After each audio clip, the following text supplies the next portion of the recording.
Okay, so Daf Yomi for the month is sponsored by Duvi and Tehila Catcher. B'schus Refuah Shlema for Ephraim ben Shifra. And today's Daf is sponsored by Mr. Harold Loiterman of Norfolk, Virginia, Li'ili Nishvas. His mother, Rivka Bas Simcha, my grandmother, whose yahrzeit is the 24th of Teves. Okay, so we're going to just drop back a few lines just to get ourselves a running start back into the sugya. We are going to start 8 lines up from the bottom of Lamed Gimel Amud Aleph. We are talking Rav Chisda Amar. Rav Chisda says, we were trying to be able to figure out how we have a contradiction between two Mishnayos, one that implies that you can retry the case, one implies that you can't. We had such answers, such as it depends on whether the judge who was retrying the case was an expert, then he could retry, but if he wasn't an expert, you couldn't retry. We also suggested that it depends on what kind of mistake that was made, right? If it was a mistake in a Mishnah, or if it was a mistake in what we called shikol hadas, whether it was something that was an equivalence, that it was dependent on the judgment of the judges as to what the halacha was like. Now Rav Chisda says, "Kanche notol v'noson biyad, kanche lo notol v'noson biyad." The difference is whether the judge physically acted and took the item and gave it from one person to the other. That completes the case. You cannot go back. Right? If he didn't physically take the object, then the case could continue to be retried. So bishlama, but now the question is, how do you have a circumstance in all of the cases that the Mishnayos are talking about where somebody grabbed the item and handed it from one person to the other? Bishlama chiyuv zakai, I understand, where the circumstance was that the defendant should have been found innocent of paying, but they said, you know what? You must pay anyway. They made the zakah, he should have come out that he won the case. Turns out that the judge says, no, you are liable. So then we have an easy understanding of how the judge grabbed the item. Right? The judge walks over to the guy and says, great, you owe $200, grabs the $200 and hands it to the other person. That is simple enough. Ela zika es achayev heichim mishkachas law. But if the person was obligated to pay and you tell him he doesn't have to pay, how are you grabbing an object? There's nothing to grab. If he was supposed to pay and you're telling him not to pay means you're not taking an object. So chayav azak. So the answer is da'amar le poter ata. He says all you got to do is say you're exempt. By saying you're exempt, that's enough. The lo notol v'noson biyad. So, but then he didn't take anything. He just said he's exempt. How is he taking something? The answer is kigon da'amar poter ata.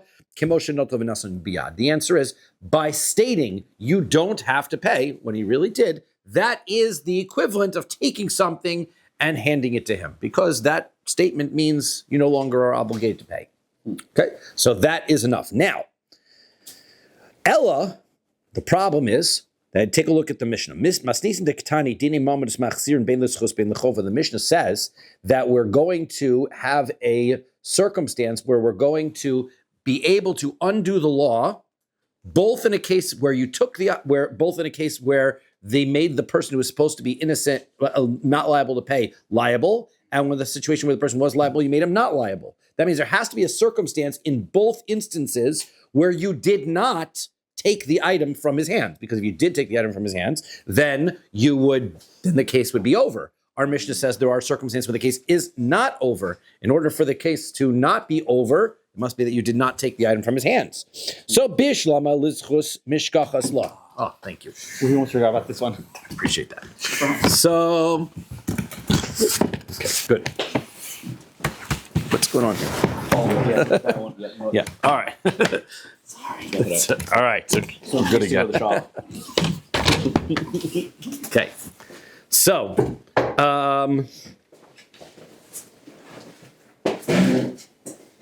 bishlama, 4 lines from the bottom and the middle. Lizchus mishkachas law. So I understand how you could have a circumstance in order to make the person not liable. Damar le mikara chayav. At first he said you are liable to pay velo notol velo noson biyad, and the judge didn't actually take anything from him. He said you must pay $200, but he didn't take it. If he took it, that means they couldn't go back, but he didn't take it. So therefore now you can go back and add more testimony later. Ela lechova heichi mishkachas law. But if it was the other circumstance, you want to tell him that he was not liable, but we're making him if he was supposed to pay, but you're making him innocent. So then, heichi mishkachas law, what are you supposed to do? Da'amar le poter ato. He says you don't have to pay. The only problem is that if that's the circumstance where he tells the guy, you don't have to pay, we just said, once you tell him you don't have to pay, we considered that as though you grabbed the item and took it away. And since we consider it as though you grabbed the item and took it away, we won't be able to go back and add more witnesses to the case. So how can you have a circumstance where you don't take the item away from somebody if taking the item away from the person is just by saying you don't have to pay, then there's no circumstance where you're not saying that. There's nothing less to say than that. So the answer is, they really are right. Our Mishnah is not two separate cases. It's just one case. It says Chada Katani. It's really, Mishnah is only one case. Dine Mamonis, when it comes to monetary cases, this is how you read the Mishnah, Machzirin L'schus Shichova. We can go back and reconstitute a case in a circumstance where you say to the person, you are obligated to pay, which benefits that guy, but hurts him. So therefore, the benefit is not the benefit of saying you're exempt. The benefit is saying that the malva wins. The lova you lose, and I'm not going to grab the item from you. Therefore, since I'm not grabbing the item, we can always go back and retry the case. But it's all one circumstance. To kavase gabe nefoshos. Now, the question is, we need, if that's how we're interpreting the Mishnah, the next line of the Mishnah talks about capital cases. How can we have a capital case that's parallel to this? Essentially, what you were looking for is a capital case in which there's a plaintiff and there's a defendant, and by making the defendant win the case, you are harming the plaintiff somehow, right? I understand how I can harm the defendant by judging an innocent defendant guilty, but how do I hurt the plaintiff by judging him innocent? The other fellow doesn't get hurt, right? He just does nothing to do with there. So, Gabi nefashos machzirin lizchus ve'ein. Got to the pages. Ve'ein machzirin lechova. We're on Lamed Gimel Lamed Beis. So, in that circumstance where we're saying by capital cases, where we are going to we're going to go back and retry cases where I found the fellow innocent, but not in a circumstance where I found the fellow guilty. So machzirin lizchus zechus gredasa. So that means we're able to overturn cases of innocence. That's a case where we find the person regular innocence towards the defendant. We find him not guilty. The ein machzirin lechova, but we don't overrule a case where we find him guilty, where he should have been innocent, right? We're not going to go back and find him guilty where he should have been innocent. L'zchus shehi chova, so which is a zchus, which is an obligation towards the other fellow. Now, how could that work? We're going to find this fellow innocent. That's going to obligate the other side, the plaintiff. Chova, so chova seideman. Who is the one who is getting harmed here by finding this fellow innocent where he shouldn't have been innocent? So they're usually, let's take, for example, it's a murder case, right? So we're going to judge this fellow. He should have been found guilty, but we judge him to be innocent. By judging him innocent, the other guy gets hurt. Well, who's the other guy? He's already dead, right? Who's getting hurt here? So the answer is, halokasha chovase degoel hadam. The answer is, I'll tell you who gets hurt by this. The person who gets hurt by it is the relative of the person who died, right? Because the murderer doesn't get justice in that circumstance. Therefore, by finding him innocent, we wind up hurting the goel hadam. So therefore, we are not going to go back and retry that case where we're going to wind up hurting we can't go back and retry the case where we're going to wind up hurting where we're going to hurt the goel hadam and find the murderer innocent, because that'll hurt the person who is the relative of the person who died. How'd that hurt him though? Because when a person is a murderer and you see the person who murdered your relative walking around, you feel like that is not justice and unfair. So it will hurt his feelings, right? Now, the problem is, that still doesn't make sense. What you're suggesting is that here's this person and you have a way to find him innocent. You're saying that you're so worried that you're going to hurt the feelings of the relative that we don't go back and help the person who's the murderer get off the hook because we're worried about his feelings. So this guy's going to get put to death, when we had an opportunity to be able to let him off because we have new evidence in the case, but we're not going to admit the new evidence because it'll hurt his feelings. That doesn't make sense. You're going to kill a guy in order to present somebody else's feelings. And furthermore, furthermore, the whole way that we're reading this Mishnah now makes a little bit less sense because we were reading the Mishnah as combining the two things into one case. The way that the Mishnah sounds is we can't judge the case whether to help the person who is chayev become patur versus the person who's patur become chayev. Sounds like two separate cases because the way the Mishnah's language is, whether it's this case or whether it's this case. But now the way you're reading it, it's all one case. Why does the Mishnah say whether it's this case, whether it's this case, if it's all one case? So, kasha, so that's a good question. On that explanation, it's a fair question. Ravina's got a different answer, so that we leave that potential answer as unresolved. It's not a terrible answer. We didn't throw off as a tiyufta, but it's not. It's one of the answers that we have to explain the distinctions in the Mishnah. And it's one that we end with a kasha. Ravina says, "Kigon shahaya lo biyodo mashkon." I'll tell you a circumstance. You know what? Leave it as two cases. And what was your problem? Your problem was that if I find this fellow innocent, how am I going to take the item from? There's nothing to take. I found you innocent, not guilty, so I don't have to take. So he said, just by saying you're not guilty, that's like taking. And that forced us into saying that it's all one case. By finding you not guilty, I'm finding him guilty. So we all don't combine into one case. I'll tell you how it is. The person who was the borrower gave an item to the lender to hold on to. He said, here, hold my watch. And then when I come to pay you back, then you'll give me the watch back. Okay, that's what he did. So this person says, this judge says, you're not liable to pay. Grabs the watch and gives it back to the borrower. That's when the judge gets involved. By finding him innocent is a case, so it is a case. There is a circumstance where saying not guilty actually involves the judge grabbing something and giving it back. Because he's grabbing the item, the mashkon, the item that he was the collateral, and taking it back. Therefore, it makes more sense. And our Mishnah is a case where there was no collateral to grab back, hence nothing was taken. Therefore, you can go back and retry the case. That's how we explain it. Okay, now, so he says, Shahayalo biyodo mashkon, he had a collateral in his hand, v'notlu mimenu, and he took it back, and the judge took it back from him. Now, the next case our Mishnah says is Timei Tohor. So the judge makes a judgment. They're trying to figure out whether this item is Tamei or Tohor. And so it was really Tohor, right? But the judge makes it Tamei. So now we have we have to come up with it. If it's already Tohor. Sorry? If it's Tohor. Well, we're trying to figure out what it is, right? We don't know. He tells him, touch this. I don't know what the circumstances are. Tells the judge. Now, the item is really Tohor, and the judge makes the false ruling, and he makes it Tamei. So now we have to find a case where the judge actually comes and contaminates it, in which case you cannot go back on the court case, or where the judge just simply rules it's Tohor, and you can go back and take more evidence on. So the answer is, what's the circumstance? I understand the circumstance where he doesn't do anything, right? He just says it's Tohor, and he just says it's Tamei, and it really turns out it's Tohor. Then you can go back and find more evidence later. But this case is where de'ag ibei sheretz, what happens is the judge says, it's Tamei.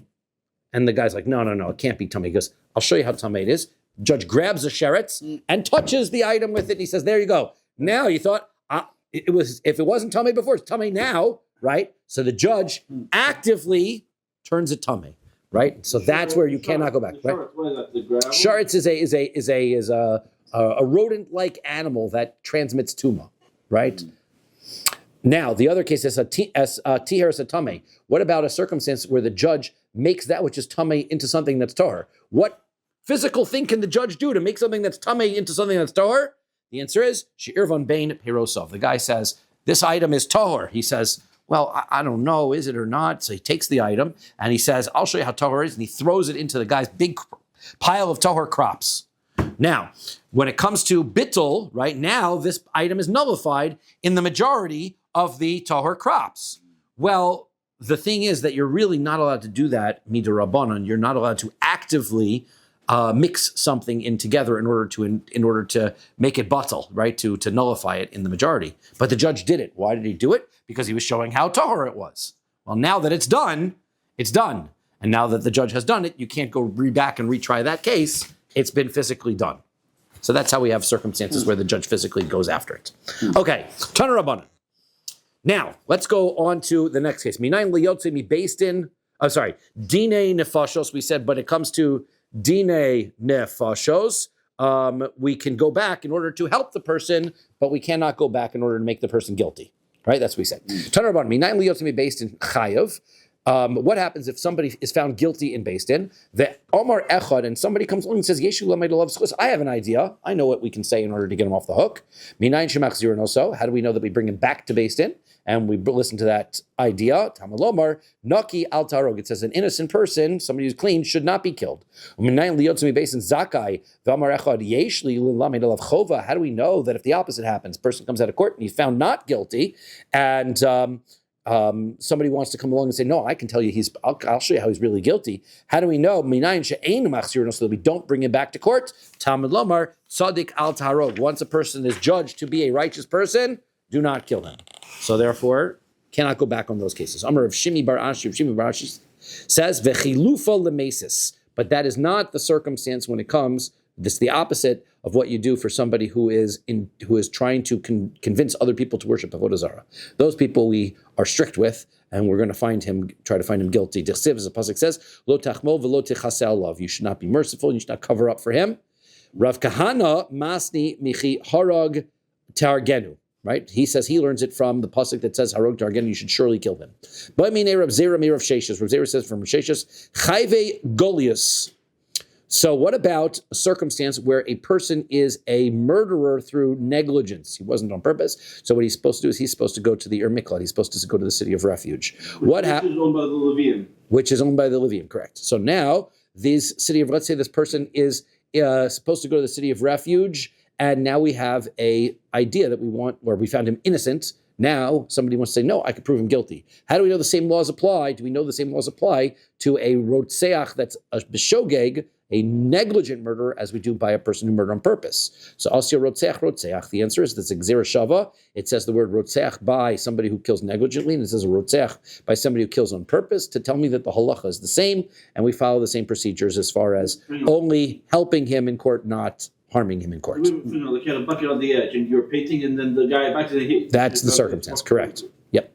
Chayve malkios. What about if the person is chayav to get lashes, not a death sentence? Also, what about that case? So asya rasha. We have a gzera shava again, where rasha is written by somebody who gets a death sentence by murder, and also the word rasha is written by the person who gets malchus, to tell us the halacha is the same. If you get malchus, why did you back to get lashes and you're if you're give you 20 lashes unintentionally. We will get to those circumstances, right? The Gemara is going to talk about what happens if we give too many lashes and things, but the answer is you're not supposed to, right? We're trying to avoid that. Tanya, we learned Tanya Nam Yachiv. Bryce supports that as well. Chayve golios minayin asya rotzeach rotzeach. Chayve malchus minayin asya rasha. How do I know that the rule is the same when it comes to, even though it's not a death sentence, when it comes to a murderer, the word rasha? How do I know, even though it's not a death sentence, that the rule is the same when it comes to giving lashes? Rasha. Ve'ein machzirin lechova. Okay, so now we don't bring the person back in order to find him to be guilty. Amar Rav Chia bar Abba. Rav Chia bar Abba says in Rabbi Yochanan, V'hu sheta'a b'davar she'ein hatzedukin modin bo. Now, this is as long as the mistake that the court makes is not such an obvious mistake that even the Sadducees, the Tzedukim, would have agreed. Now, the Tzedukim did not hold of rabbinic exegesis, right? That means they didn't... fancy way of saying that they did not follow any derabanas. They didn't follow anything that Torah Shabbat Peh. So therefore, it has to. If it's written in a pasuk, that's what they did. They have simple explanation of pasuk. If the court made a mistake in something, it was so written, like the court decided that murder is acceptable, so then that we can find him guilty again afterwards, right? With this rule of not finding him guilty only applies to things that are not explicitly psukim in the Torah. If the court made a mistake in something that even the tzukim would agree to, zil kari be ravhu. So then you go back to school, right? That's basic. Go read your psukim. High school or elementary school? Elementary school, right? That was a basic. We have to be very early on in your life for psukim. So boy minei Reb Zera bar Abba mi Rabbi Yochanan. So Rabbi Chia bar Abba asked Rabbi Yochanan the question: Ta benoif v'no efes mahu. What about a circumstance where there's a mistake with an adulterer or an adulteress. So there's nothing to make any mistakes on. All the prohibition about an adulterer and adulteress are very clear in the Torah. It says don't have relations. That's as clear as you can get. There's no mistakes. There's nothing you can make a mistake there. Amar le Adam, I was going to pronounce this wrong again. Adam mokdech yakid zil kots karan utzli. Says, as long as your fire is still going, go roast your gourd. I'm not exactly sure what that is, how to understand exactly what he's telling him, but he's basically saying that the same idea, everything applies in the exact same way. Itmar nam, in other words, that there is that there's a circumstance where also, if there's something that's not explicitly written in the Torah, then that is going to be a halacha that you're not choser on. But then you can't say that every single case of adultery is going to be one that we are going to review, because there could be a circumstance where we don't review it because it's not explicitly written in the Torah. So, Itmar Nami Ravami Rabbi Yochanan, Ravami said in Rabbi Yochanan, Ta ben Nolif. There is a circumstance that if there's a mistake in judgment by an adulterer, choser, that we are going to go back and retry it. Ela hechi dami ein choserin, because why? Because it's written right in the pasuk. But how do we have a circumstance where we don't retry it? Rabbi Yochanan, the answer is if they make a mistake and they consider sodomy to be not considered regular relations, right? The Torah says that a person can't be an adulterer, can't have an adulterous relationship. So you might presume that talks about regular relations. But what if it's a sodomy relationship? So if that's the relationship, you might think, well, that's not relations. It's not the same thing. So therefore it doesn't count and you don't get a death sentence. It's not written in the Torah. The Rabbanan say it's the same thing because the pasuk says mishkevei isha in the plural. And so therefore all types of relations with a woman are prohibited to be able to create a death sentence for an adulteress. And so therefore it does not make any difference. And so therefore that's not really clearly written in the psukim. And so therefore there is a circumstance where you would not retry the case because it's not written right in the psukim. Dini mominus. The next case is when it comes to financial crime. So everybody is allowed to come and say their piece. Everybody can jump in and say, I have an idea. Hakol da'afilu edim. So he says, when we say everybody, does that mean the witnesses can jump in here? Because the witness goes, I saw that he landed the money. Actually, I have an idea. Can the witnesses get involved in the conversation? So Nema Masnisin Rabbi Yossi Rabbi Yehudahi. So let's say the Mishnah is Rabbi Yossi Rabbi Yehuda, velo Rabbanan, but not the Rabbanan. The Tanya, because we learn in a brisa as follows: Ve'id echad lo ya'aneh benefesh bein l'schus bein l'schova. One witness is not allowed to start testifying whether for the person's benefit or against the person. Rabbi Yossi Rabbi Yehuda Omer oneh l'schus ve'in l'chova. Rabbi Yossi says yes, he can. He can answer in favor, but he can't answer opposed. He can't go against it. Right? Amar of Papa be'echad mina talmidim v'divrei hak. So what would be the issue here? Does Gemara say it later on? Oh yeah, what are you saying in a second? So Rav Papa says no. What's going on here is be'echad mina talmidim. Our Mishnah, right, is saying that any of the students can jump in. We're not saying any of the witnesses can jump in. We weren't talking about the witnesses. So therefore, even the Rabbanan say the witnesses can't jump in is also included in our Mishnah. Doesn't disagree with our Mishnah. Okay? V'divrei hakol, so therefore our Mishnah goes according to everybody. Now let's ask the question. My time at Rabbi Yossi, we're on Lamed Daled Amud Aleph. Lamed Daled Amud Aleph. So my time at Rabbi Yossi, Rabbi Yehuda, what is the reason why Rabbi Yossi, Rabbi Yehuda says that that you can't have the witness come and speak on behalf of the person, right? He's given the testimony against the person. Now he's got an idea in order to help the person. Can he speak up? Damar Kra, the pasuk says, "Eit echad lo ya'aneh benefesh lamus." The reason you can't say anything negative is because the pasuk specifically says the witness can't testify against him for the negative to harm him. Lamus hudein oneh aval l'schus oneh. He can't come out to go against him to help him die literally, but to go against him. So, but he can come out to help him. V'Rabbanan Amar. And the Rabbanan says, Amar Reish Lakish, say the name of Reish Lakish, Mishum demichsi kenogea be'edu so, because it looks like he's helping his own testimony. How so? He just testified against this person. Now he's testifying, now he's giving ideas in order to get the guy off the hook. What are we worried about? He looks like he's lying. He's like, people are going to find me to be an Eid Zomim, and then I'm going to have to pay. Well, how do I avoid that? We make sure that he is not found guilty. So now he's testified. Now he's worried that his testimony, that they're going to come and make him an Eid Zomim. So he works hard in order to get the other guy off the hook so he doesn't become an Eid Zomim. right? So therefore, it looks suspicious that he's now arguing in favor of the other guy. So we don't want this witness arguing one way or the other. The Rabbanan hay lemus my darshi. Okay, so the Rabbanan who say that the person is not allowed to testify at all. So then, how do they use the word lamus? Right? Rabbi Yossi used it to tell me that I only not testify negatively, but how do I know I'm allowed to testify positively? So mok milei be'echad mina talmidim. They say that is talking about one of the students. Kidatanya learn a brisa. Amar echad min ha'edim yeshu l'mayid av schus. What if one of the witnesses comes along and says, I have something positive to share in order to be able to help this person? We don't listen to him. You have one witness is not allowed to speak at all. We put the comma in the wrong place in order to be able to intentionally interpret it to give us all of the halachos that the chacham learn. How do we know that in a trial that involves a death sentence, that one of the students gets up and says, I have an idea that's going to make him guilty. We don't listen to him. Talmud Lomar, we're not going to, anybody, not doesn't say eid echad, we start from the word echad. Echad, any person should not speak against him lamos. So therefore, a regular person can speak in favor of the person to protect him, but a regular person cannot speak, one of the students cannot speak against him in order to help him die. And an aid, a witness, according to the Rabbanan, can't speak up at all, because it looks like he's manipulating his testimony. Dine nefashos. Okay, the next, back into the Mishnah says that when it comes to dine nefashos, somebody who's a judge who starts off and says that you are chova, that I'm finding him arguing on the side of making the person guilty, so then he can always switch over and start arguing the other side to make the guy innocent. But if he starts off arguing on the innocent side, he cannot flip over and start arguing on the guilty side. Amar Rav says, Lo shanu ella bishas masomat. This prohibition against allowing the judge to flip-flop over to the other side is only when they are deliberating. But when it comes to the final vote, even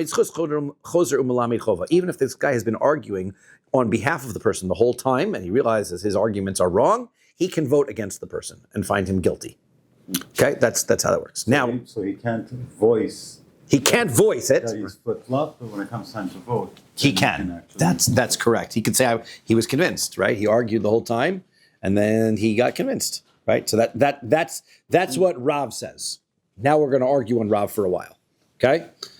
Meisvei. Let's ask the question. Lemacharas. Then our Mishnah says the next day, mashkimin, they get up in the morning and ubayin hamizake ubayin. They come to court. Hamizake omer ani hamizake umizake ani bimkomi. Right? So the person, they get up and they reestablish their positions in the same position they were in yesterday, right? The court reads off the record and they say, I was arguing I was in the defense, I was arguing the defense, and I stand in my reasoning for the defense. And Mechayev Omer, the person who is arguing against the person, says, Ani Mechayev u'Mechayev ami b'komi, I am arguing on the offensive, right? I'm arguing against the person. Now, then we say that if somebody is somebody who's been arguing to find the person guilty, he can argue flip sides and argue to defend the person. But if somebody was documented as being on the defense side, he cannot go over to the other side and find him to be guilty. Now, what's going on? This is a case where they showed up in court the next day. The next day is the day they come to court and they vote. So isn't this indicating that they showed up to court the next day, they came to vote, and you still can't flip-flop? So, wait a second, according to your reason, you're saying what? They come back to court the second day and they don't deliberate again? I mean, the whole reason why they gave them to think overnight is because they could come up and think. So you don't think they started the court case going, anybody think of anything new overnight? That's how they started. So therefore, this Mishnah is talking about, Kikitani b'shas masumaton, that Mishnah is talking about the argument, the discussion they have before the votes. And it's just consistent with Rav, right? They have to maintain their positions during the argument phase on day 2 with the positions that they had on day 1, but then when they vote, they can change. Toshma, so we come and listen. Donin also keneged elu ad shiyira echad min hamechayvin divrei hamazakin. Okay, so now let's say the judges, we kept adding